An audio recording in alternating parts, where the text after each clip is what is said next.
un incontro molto positivo perché lo stare insieme da parte di 10 sindaci che sono accomunati e che si distinguono per le stesse problematiche, ma probabilmente anche per le medesime opportunità, significa che sono sindaci che hanno una visione e che amano la loro comunità non soltanto per quelle che sono, per la tutela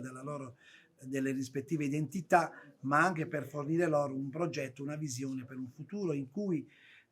tutto ciò che qui è di positivo va ovviamente impreziosito da determinate iniziative che ho visto che hanno già pianificato. Il prefetto è qui per non soltanto prendere atto di questa realtà, ma è soprattutto perché anche le problematiche che attengono al vivere sereno, ordinato di queste comunità passa attraverso tematiche che sono poi quelle dell'ordine e della sicurezza pubblica, ma e non soltanto, ma anche per trasferire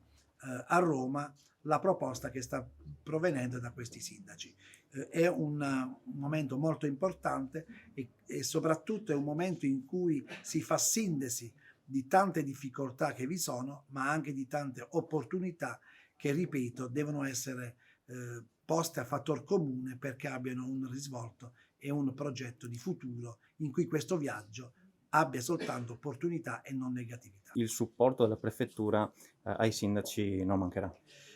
Non solo non mancherà, ma noi abbiamo superato da tempo quello che era il concetto di viaggio. Ulisse voleva infrangere le colonne d'Ercole.